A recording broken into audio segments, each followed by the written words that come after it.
Hey, what's good, family? Mike Bland, Executive Director of Black Men Vote.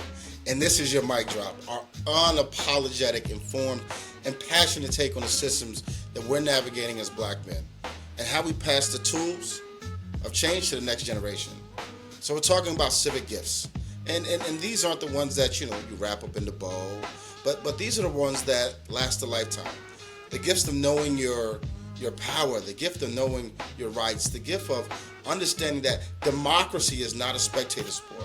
Look, the truth is, nobody's going to hand our kids the keys to power. The truth is, nobody's coming to save us.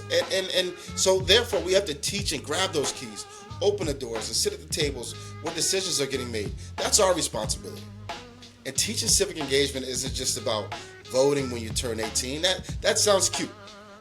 It's about planting the seeds early. It's about talking to our kids on why laws matter. It's important to show them that showing up and speaking up when something isn't right, whether that be at Board of Education, City Council, State Legislature, Congress.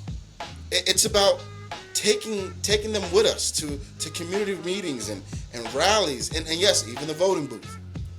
But, there's this thing, right? When I was growing up, the lessons I remember, they wasn't always the best student, but they weren't taught in the classroom.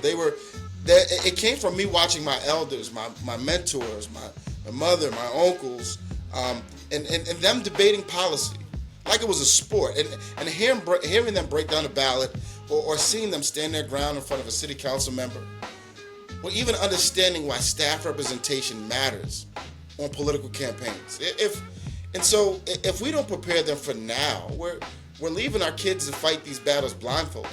And make no mistake, those battles are here today. Look, this week, the National Guard was deployed on our nation's capital, Washington, D.C.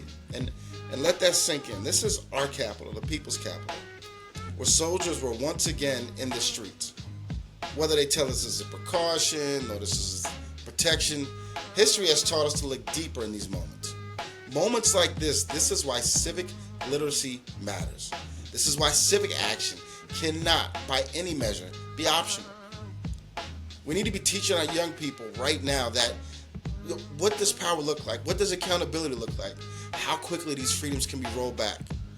And when we're not even paying attention, I'm often reminded of one, as a student in history and that one that loves education, I'm reminded that Ruby Bridges is still living. I believe she's in her late 60s, early 70s. So when people say this stuff is an afterthought, or civic action is an afterthought, it's not. Those living monuments, those living people, they're still here. So this is our move this week. I need you to talk to a young person in your life about an issue that matters to you the most. I need you to show them where to find the right information, not the misinformation or dive deep into another disinformation campaign, and show them the difference between truth and just noise. The people that are living in the land of about to do. And most importantly, let them see you act. Civic action is modeled, right? And because civic action isn't, civic power isn't taught in theory, but in fact, it's learned in practice. At Black Men Vote, we believe every conversation with a young person has a chance to pass the torch. So here's a question. Will they be ready to carry it? That's on us. That starts with us. Let's give them the gift of power.